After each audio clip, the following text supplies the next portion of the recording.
I'm here at the Alternative for Germany's party conference, and the party has just officially declared that Alice Weidel will be the candidate for Chancellor in upcoming elections.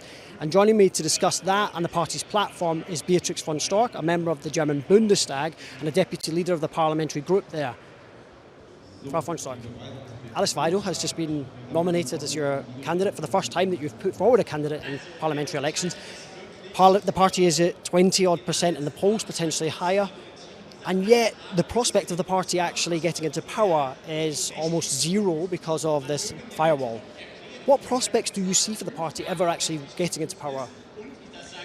Well, we are now campaigning and explaining to the people if they want to have a political change, they have to vote for AfD, because all the CDU is telling the voters and all of the political change they're declaring they want to have is not possible if they only stick to green or red coalition partners.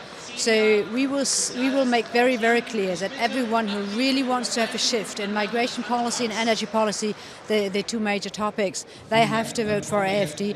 And more voters do understand. We do see that in the uprise of our polls. We're very stable, number 2 in all polls. We're going up. CDU is not going really up. So I think our message is out there and we will campaign on it. Another big story this week that everyone is talking about is Elon Musk endorsing the party and the space conversation with Alice Weidel. What opportunities or risks do you see in that kind of attention? I think it's the possibility for us to have a broad audience and just present our ideas. I think this is very fair, this is very democratic, and everyone can make up its own opinion. People do not rely any longer on some kinds of comments, made by BBC, CNN, Deutsche Welle, whomsoever. They just can listen to what we say and they can make up their own opinion. And I think Elon Musk, of course, was very helpful to get a broader audience for us and make a broader audience listening to us. And I think, I think that's good, and I think even that's fair, because we've been in all the media in the past. We've really been pushed back. We've really been not so well treated. We didn't have the same kind of presence in all the media. So I think this gives a bit back what we were missing. Some people in the party, though, are wary about the influence that someone like Elon Musk could have on the party. Do you think that Elon Musk's interests are aligned with the party? I don't think that this is the center point. I think the of main interest for him is free speech and democracy, and then give the people the possibility to make up their own opinions. This is why he bought X. He said it's not about a business model, it's about free speech. And free speech is the most important brick to have democracy. It's the most important thing for democracy. And so I think this is what he likes about us. And of course there are huge issues we have got in line when it comes to anti-wokeism and for free speech and others. So we don't have to be in line politically in everything what we want. In the end, we're fighting for German interests, and Elon Musk is fighting for American interests. And so we have to come back together, every country fighting for its own interests, and then try to have a good dialogue and find a solution. You mentioned one of the big issues of this election being energy, and your party is very pro a kind of a return to actually the energy mix that Germany had maybe 10-15 years ago. That is pro coal, pro gas and pro restarting nuclear power stations. You're also very fiercely anti-wind and anti-solar. Why is that? Because it doesn't work. And it ruins our industry. Basically, that's the point. So you cannot run a first world country with a huge industry on solar panels and wind. And this is why we are very strong. We're not in general against it, so it can be added to our energy supply. We don't. But the programme talks about no more expansion of solar and wind. Alice Weidel today said that she thinks that we should start to dismantle wind and solar power. So you send the message that you are against it. Yes, I mean, what we see at the very moment, that these solar panels and especially the windmills are ruining our economy. So it's a very strong point to say we do not want to have anyone more. We do not need more, we need less. We can have some, but we cannot rely as a nation. Sorry? Why do you say they're ruining the economy? Because our energy supply is no longer stable, and it's much too expensive, and it ruins our nature. So our country is far too small to be able to have all those windmills here, and this is why we're opposing it strongly. It just felt to me reading the programme that when I saw the party was saying that we are against the phasing out of combustion engine cars. We think that that's an ideologically driven policy, and then we reject that, and we think the market should dictate technology and how it develops. To then, on the other hand, 2 pages later or so, say, but wind and solar we find to be completely no use in future Germany under the AFD. Well, what is very clear under all circumstances is that if our industry relies on wind and solar panels, it cannot work properly because it's not stable. You can have that maybe in a third world country, but not in a first world industry country. And what we see in the world, when a country develops, they are starting off with a small percentage of coal or even nuclear power plant energy supply, and they have got a lot of wind and solar panels. But when they are increasing and when they are developing, then this percentage will go down. They will the more and more, or the less and less, rely on wind and solar panels. As when the country develops, it needs to have a stable energy supply chain. This is very clear. So we cannot build. We do not have the possibility to fill batteries or to keep the energy produced within the day with sun or within the night with wind. But people would say that's a failure to build the storage, rather than a failure of the technology. Yeah, this is very clear. But what our government is doing, they are destroying coal plants. They are blowing them up, our nuclear power plants, even though we have not yet developed any kind of storage. So we have to first come up with a solution and then change our energy production system. But they're doing the other way around. They think there should be something new, and while not having even developed this, they are destroying what we're having. And we can see that our energy is no longer stable. It's far too expensive, and this is what we are opposing strongly. And in a party convention like this, when you speak out, you make the point very, very clear. So that might sound a bit too strong, but the general idea is this. On foreign policy, there's a proposal for a referendum on Germany's membership of the European Union. In the current draft manifesto, I think there'll be a debate on that in the course of the day. Where do you stand on it? Should Germany offer, or should the AFD, offer voters a referendum on German membership? So generally speaking, we are in favor of having the people vote on something directly. Direct democracy is something what we support from the very beginning, and we think that especially the decisions of huge importance, like introducing the euro or being member or not member of the European Union, for example, they are of such big meaning that it is rightful to ask the people. So this is why we put that into in the draft program.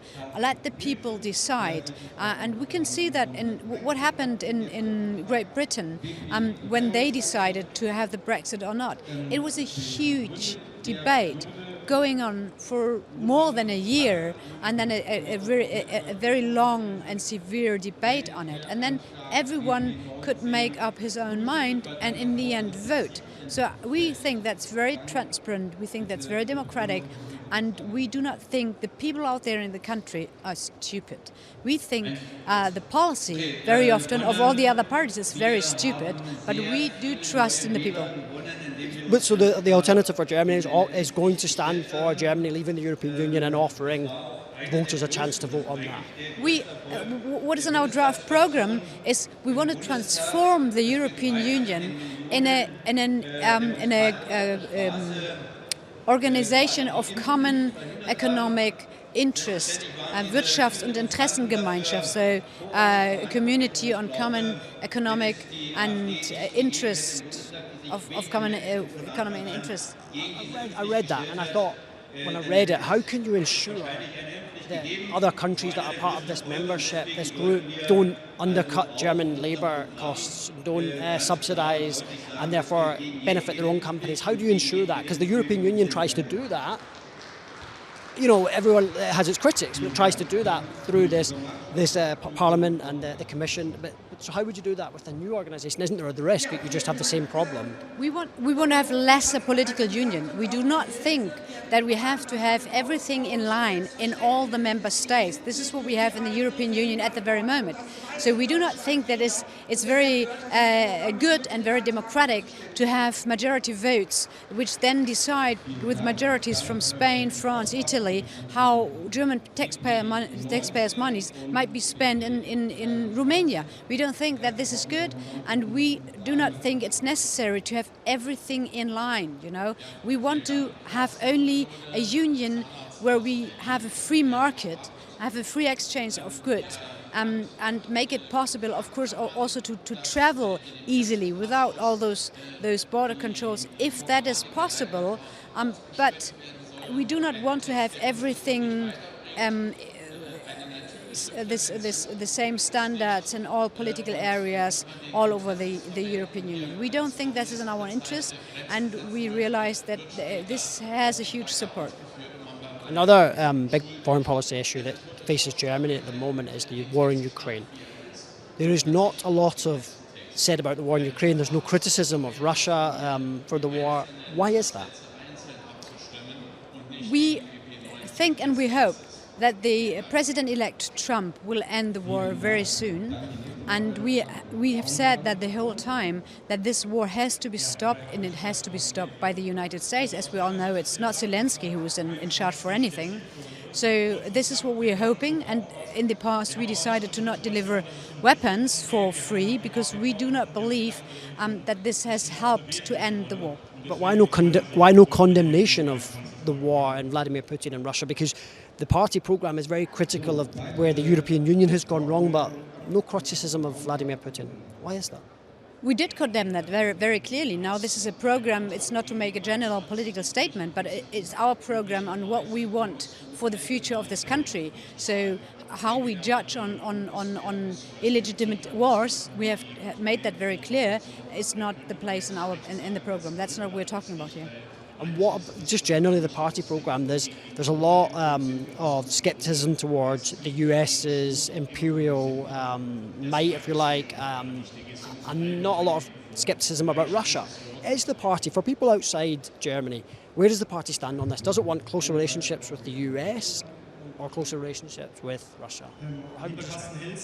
Our basic point when it comes to foreign policy is we want to have policy in the interest of Germany, and it is in our interest to have, of course, close relation with our American partners, as well as it is of huge interest of us to have a good relation to Russia as well.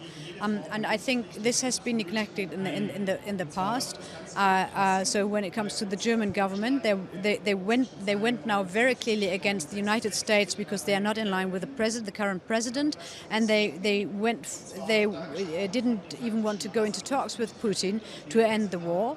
They only wanted to deliver weapons, and they were not in favor to listening to the interests of the Russians. So we don't think that was I think there was a lot of attempts to try to negotiate with Putin. Olaf Scholz, the Chancellor of Germany, went to Moscow and sat down. So there were attempts. He just wasn't willing to negotiate. I think he's just of no importance. I think that's the main problem. So Germany doesn't play a role any longer, and the other countries don't take us for serious. We're economically weak, and the person that we're presenting, our foreign minister, is just a joke. I mean, no one takes her serious.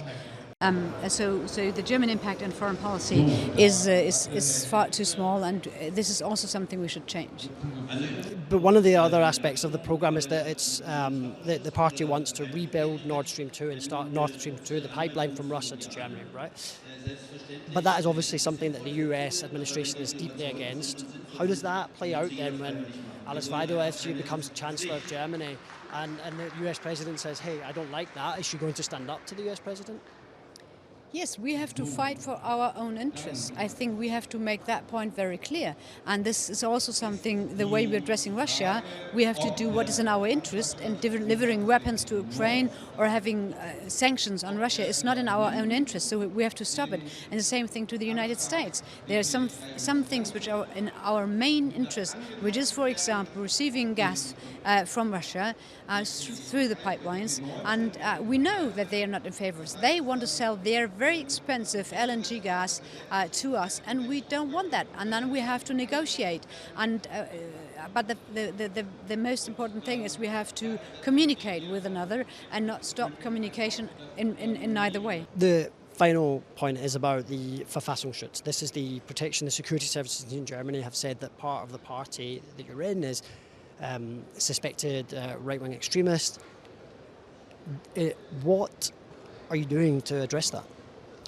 I think we have to explain who is the Verfassungsschutz. It doesn't exist in any other Western democracy, and the Verfassungsschutz is not an independent governor or something independent. It's the government. So it's the government going against the opposition party and declaring it somehow extremistic. This is what they're doing. So it's the government going against the opposition. This should not be possible in any democracy, and this is not being implemented in any other Western democracy as we know them. But it is independent, and it's not independent. It's the government. It is the government straightly. The Minister for Interior Affairs is the boss of the Verfassungsschutz president. So it is directly the minister, and he has to do what the Innen Minister, the Minister for Interior Affairs, is saying he has to do, and that's what he does. So it's not independent. However, the case has been to court. Judges have ruled on it and said that it is okay to label the party as a suspected case of right-wing extremism. Part of the youth organisation is also labelled kind of established as a proven case. That means that enough people have grounds to believe that there are people in the party that are fighting to destroy German democracy and the constitution. And I just wonder, obviously you dismiss it, but what are you doing to address it? Is it meaningless? What we see is the concerns of the people out there, and we know that the media is against us the whole time. They're bringing it up the whole time. They're trying to frighten the people, and then they're trying to tell the people that we want to stop democracy and that we are fighting democracy. And this is the contrary is true. They are fighting democracy, and we are trying to protect it. And we can see that in the polls that the support for AfD is rising, even though there are some sources constantly trying to explain they're against the constitution, they're evil, they're bad. People don't care any longer. They have got severe problems, and they want these problems to be addressed by politicians and political parties, and this is what we're doing. Beatrix von Storch, thank you very much for your time. Thank you.